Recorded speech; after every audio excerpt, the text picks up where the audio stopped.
Hello friends, I'm Ankita Asthana, a portrait and wedding photographer, and I love to experiment and explore new things. And photography is my language. Hope you all had a great time on World Photography Day. I appreciate all your messages and wishes. For me though, every single day is Photography Day. I'm happy to see the number of people choosing to express themselves through photography grow every year. I hope more girls pick this up as a career option though. Photography is the youngest form of art and it is a powerful medium that speaks volumes without using any words. Let's celebrate this art together. Today, I want to discuss the difference between high-speed sync and freeze mode. Do you know the term flash duration? What would you prefer to use to freeze motion, high-speed sync or short flash duration? Have there been times when you are photographing fast-moving subjects and they are blurry? What's the first thing you do?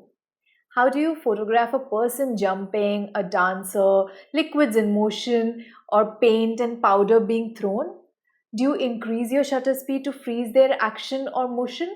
What happens when you use external lights or you want to capture fast motion at night?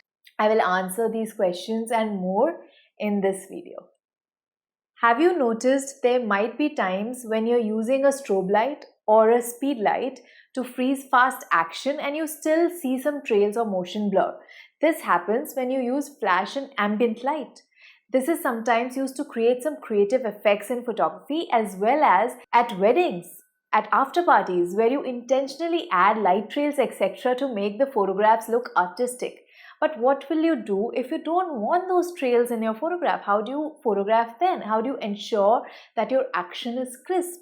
For example, in this photograph, you can see that the ring is falling and we have captured it mid-air. Or here in this flash photograph where you can see how the droplets of water have been frozen mid-air and you will notice that they aren't leaving any trails. Even in this photograph of a dancer dancing in the rain, how do you capture action and moments like this? Let's begin with understanding HSS. What is high speed sync?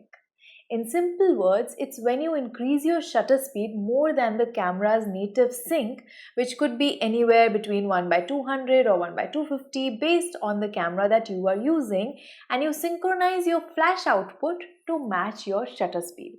To do this, you have to change the setting on your flash or on your camera. This can be done using any speed light. What happens when you don't synchronize the flash and shoot on higher shutter speeds? You get these black bars all over your image. What do you use high speed sync for? When you need to control ambient light, you use HSS. It is beneficial for scenes with a bright background when your subject is in shade. You can overpower harsh sunlight using this method. Also, in situations where you want to use a wider aperture and get a shallow depth of field. While shooting outdoors, in most cases, when you're shooting wide open, you will need to increase your shutter speed. And to get correct exposure on your background, and if you are using external lights to light up your subject, you need high speed sync. This way, you will have more control over the light. What does your flash unit do to work with high speed sync? It will pulse bursts of light faster than normal to ensure that there is even light. Since the flash does not get enough time to recycle, the flashes are relatively weak. Some of you may ask how this is different from using an ND filter in front of my lens to stop down and use shallow depth of field. Two things. One, what happens if the model is moving? You get a blur. Two, if the quality of the ND filter is not good enough, you get bad color tints and those aren't very easy to remove. Will I use high speed sync in a studio situation without ambient light being present? Personally, I can't think of a scenario where I will need to use it. Maybe to control exposure sometime if your minimum flash power is not low enough. Yes, that's a thing. Even minimum flash power matters. Can you freeze the action using high speed sync? Yes, but only up to an extent. It depends on how much light you have available and what is your camera setting. How far you can place your light from the subject. etc., etc. The high-speed sync eats a lot of power and lowers the output of the flash. It also eats through batteries, so many variables come into play.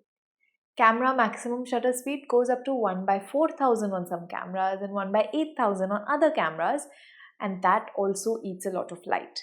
Sometimes when you want to freeze things like moving water droplets from a bursting balloon, you might need even higher speeds, maybe 1/10,000 of a second or even more, so that it does not have any motion blur. How do you do that? You need to understand the term flash duration before we move forward. What is flash duration? Flash duration is a measurement of a single burst of light that creates the exposure. The faster the flash duration, the more it freezes the motion. The relationship between flash duration and power is inversely proportional. The higher the power, the more the flash duration, because it needs more light, so the flash works for longer. The lower the power, the faster the flash duration. To measure the actual flash duration, you need a good light meter. However, you can test this using any speed light, even if you don't have a light meter. How? A simple experiment can help in understanding this concept. Keep the power of your flashlight at its maximum capacity and photograph a fast-moving subject. You will see some motion blur. Now keep reducing the flash power and adjust the exposure settings of your camera accordingly and photograph the same subject. You will realize that you will get a crisp photograph without any motion blur at lower powers of your flash. Oh, and don't forget, do this experiment at normal sync speed.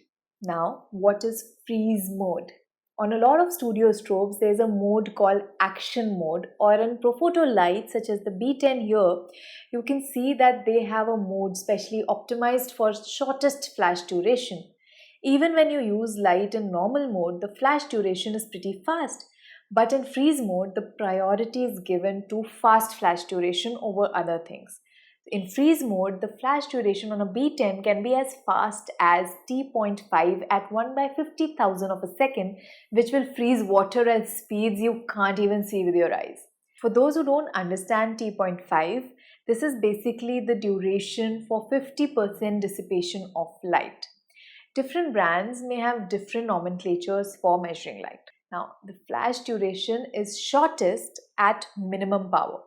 If you keep the power of the light somewhere around 4 or 5, you should be able to get a faster flash duration and good enough power to keep the light at a little distance from your subject.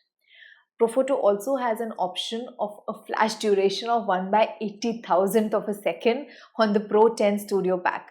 You will know what I'm talking about if you've seen that crazy video of a girl jumping through a wall of paint and photographing that using the Pro 10. Someday I will test that as well. Another thing to note is that if you are shooting in a dark setting, for all intents and purposes, your flash duration becomes your shutter speed. But if you have ambient light creeping in, you have to first ensure that you cut it out using your camera setting and then fire the flash.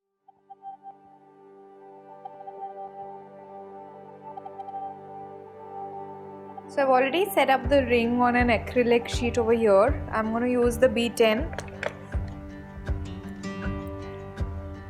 I'll keep it as close as possible to the ring. I'll attach the zoom reflector to it.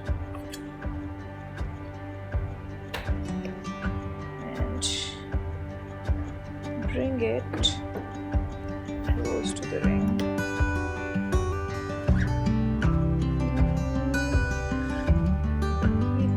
Power around 4.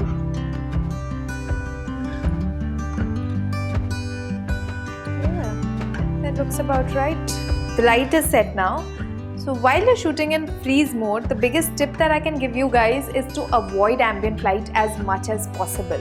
But even if you're shooting in daytime and there's a little bit of ambient light creeping in, don't worry. What you can do is ensure that the camera settings are in a way that when you turn this light off or turn your trigger off and then make a photograph, just click here, so you should see a black photograph. What that tells you is that the only light falling on the subject is from your external light source, the light that you have added. This will avoid any kind of object trails or motion blur due to ambient light. Alright?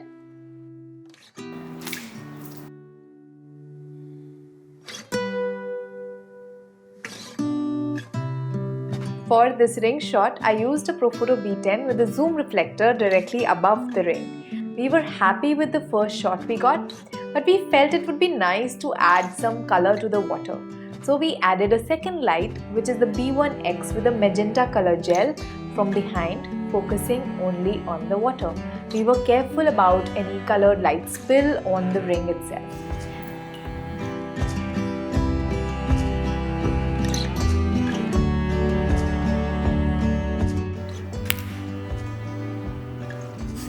The maximum flash duration in freeze mode for B1X is 1/19,000 of a second at minimum power. You will notice that due to the mismatch in flash duration, we can see slight trails on the water splash while the ring is sharp and crisp. To show you the trail, here's a photo where we deliberately added a little colored light from the B1X on the ring as well, creating a mixed light kind of a scenario, and this experiment proved that the flash duration on the B10 is faster than that of the B1X without measuring the actual duration. So, what is the conclusion? When you have to mix ambient light and artificial light, you can choose to use the high-speed sync, especially in bright sunlight or high contrast situations. But you will prefer to use short flash duration to freeze motion in a studio situation or where you have control of ambient light. To create clean, crisp, sharp images with no motion blur, you will prefer the freeze mode on your strobe. Hope this video helped. Do explore, experiment, and share your experiences in the comment section below. And don't forget to subscribe to my channel for more photography related discussions. Until next time, stay safe, stay inspired.